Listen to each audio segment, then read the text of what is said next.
Hello everybody, we are going to start on the second part of Chapter 5 today, working on reliability and validity.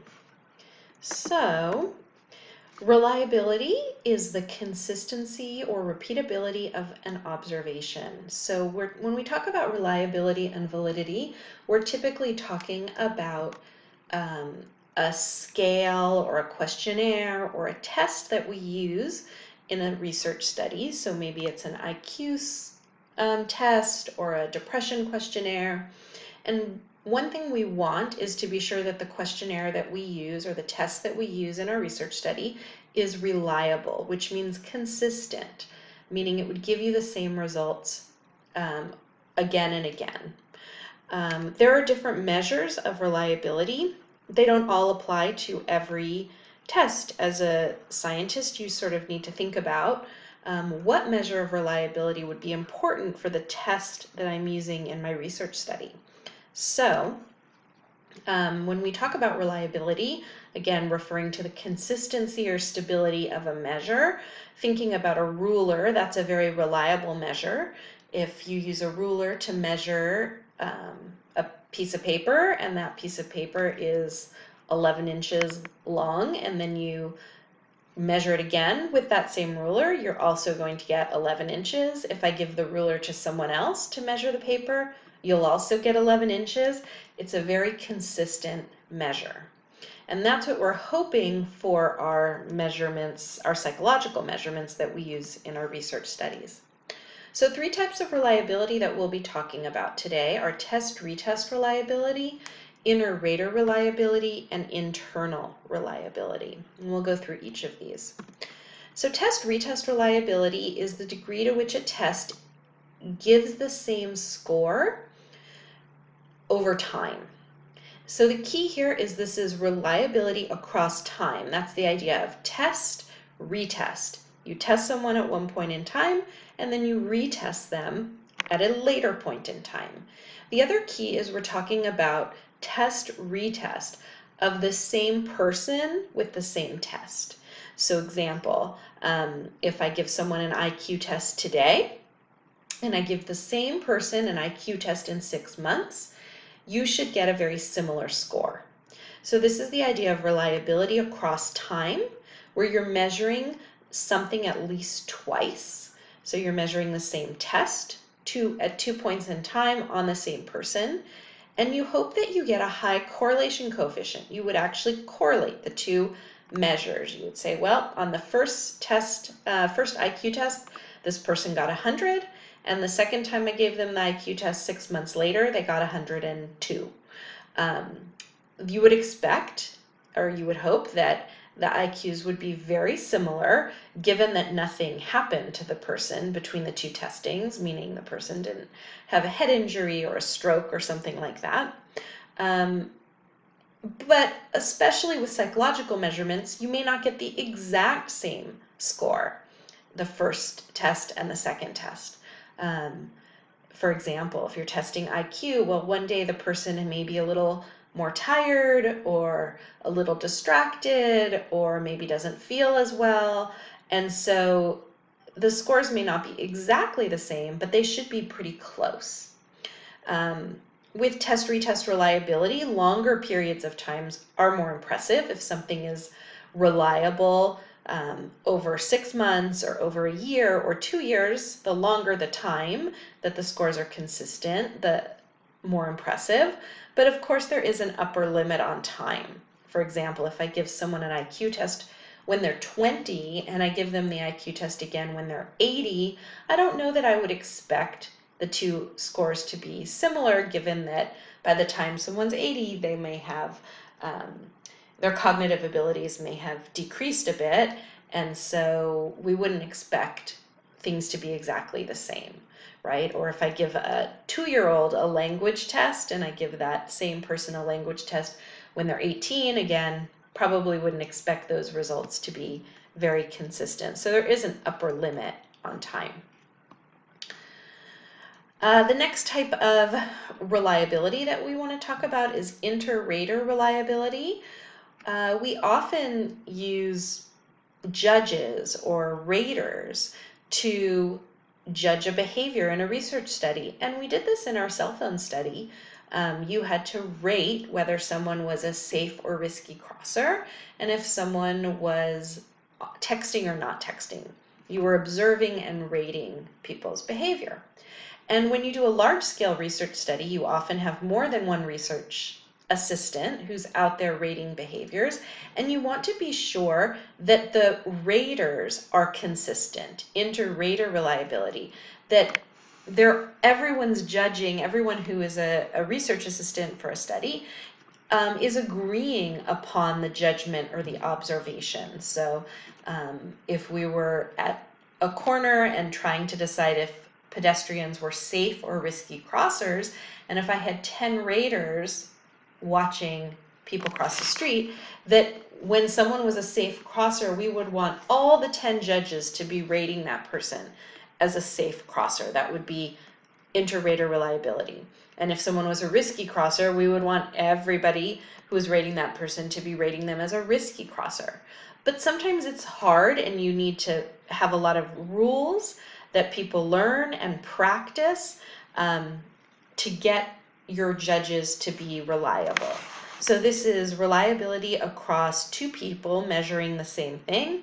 Again, you're looking for a high correlation coefficient, and the idea is that with your raters or research assistants, you would want to train them. You have lots of rules, they practice, then we look at how people rated whatever it is that you're asking them to rate.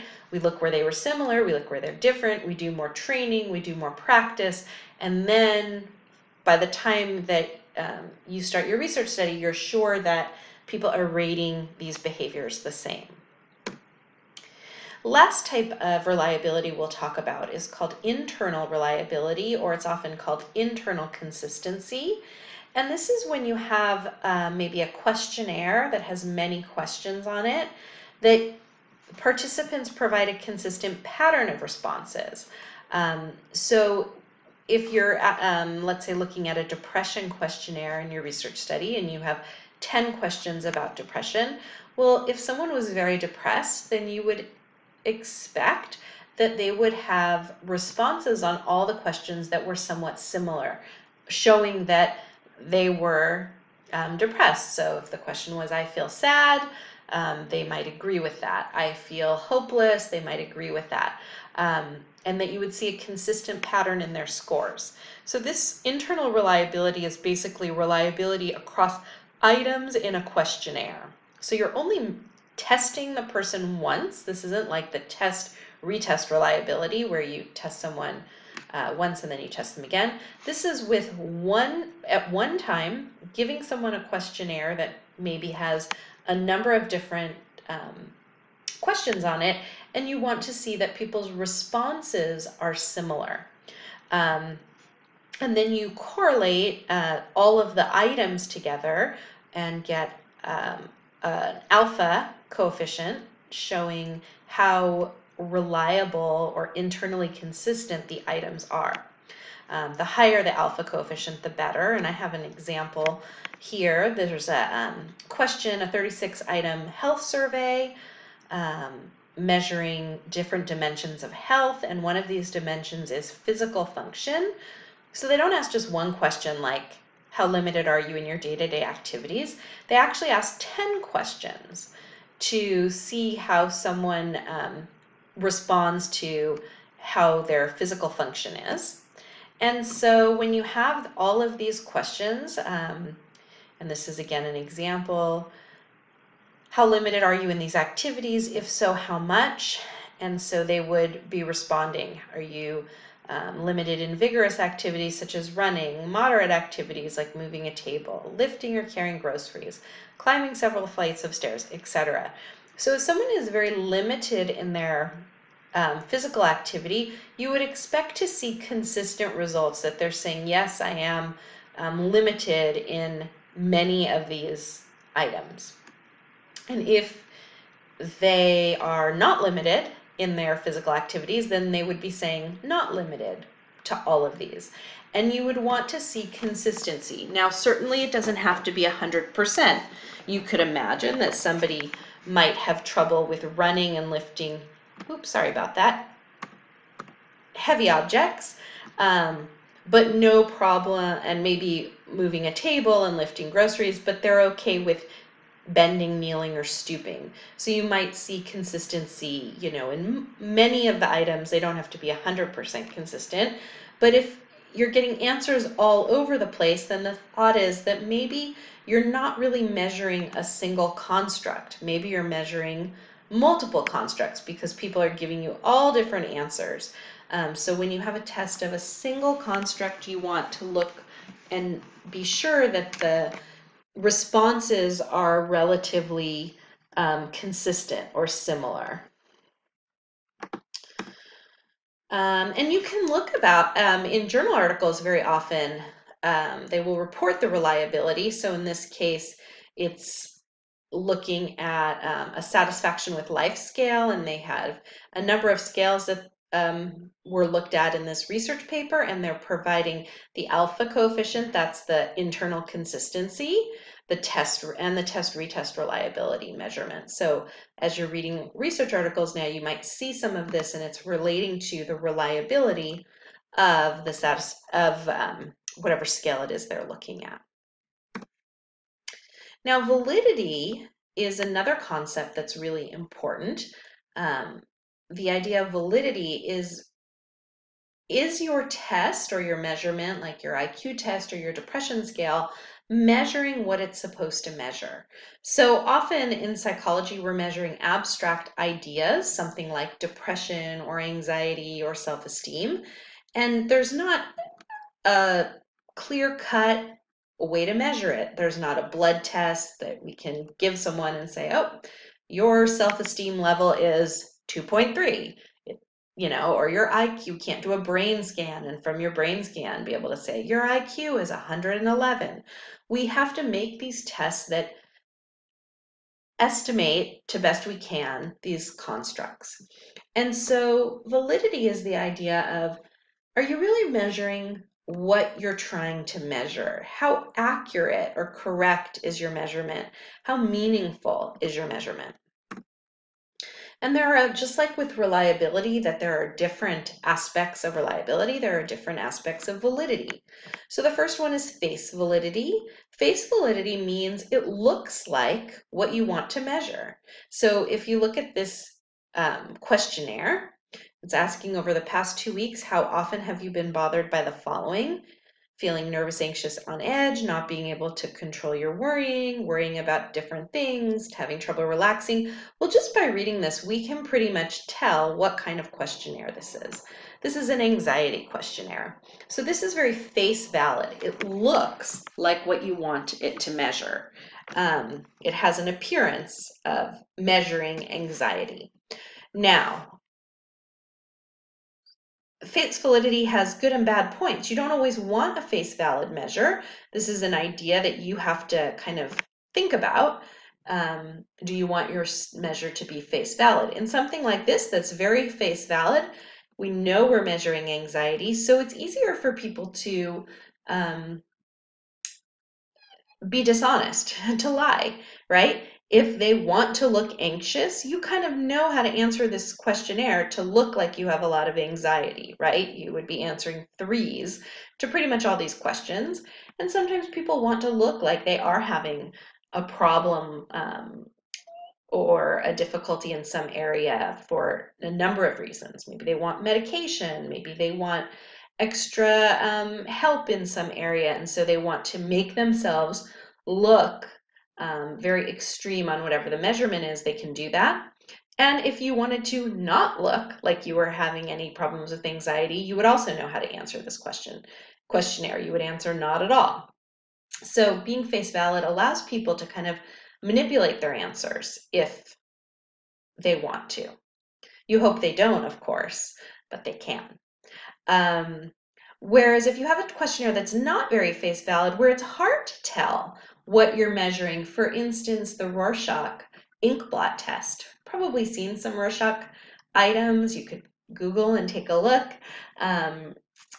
Those are just random ink blots, and you show it to a person and ask them, what does this look like to you? And based on their responses of what they see in those ink blots, we can interpret and assess their personality.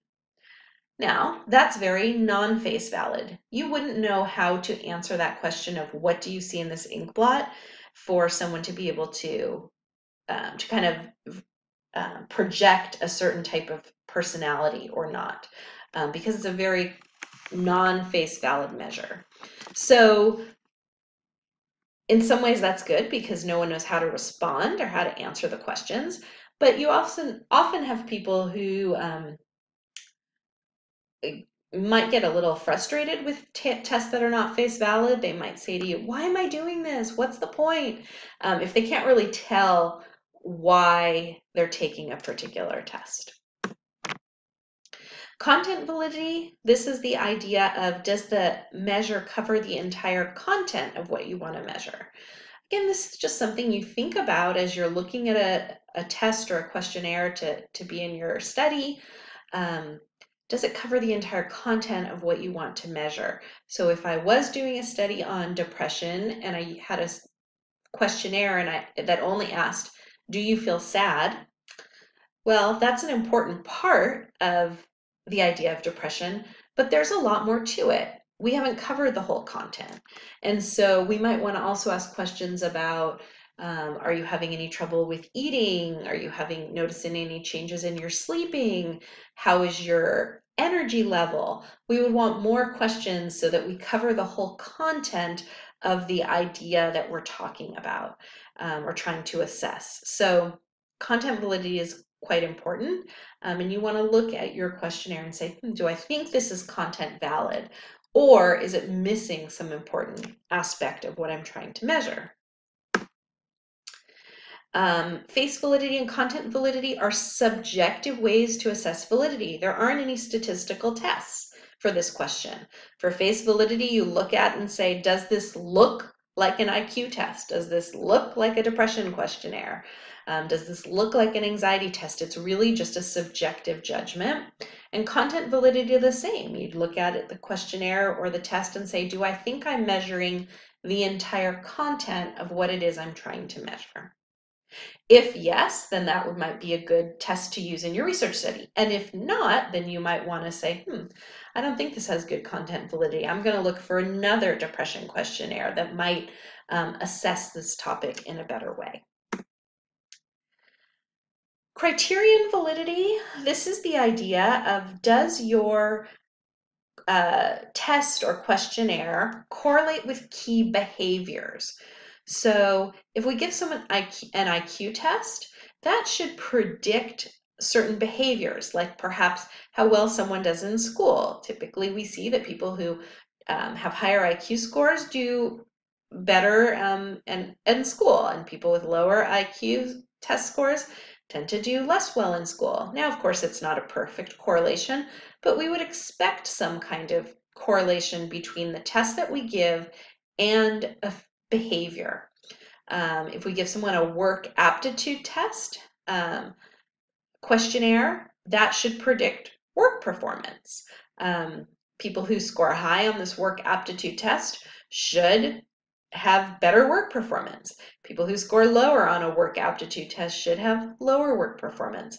So this is the idea of criterion validity. Does this test actually predict an important behavior that you think would go along with that measurement? And then convergent and discriminant validity, this is the idea of, does the test or questionnaire that you're using correlate with other questionnaires? So not behaviors, but other questionnaires.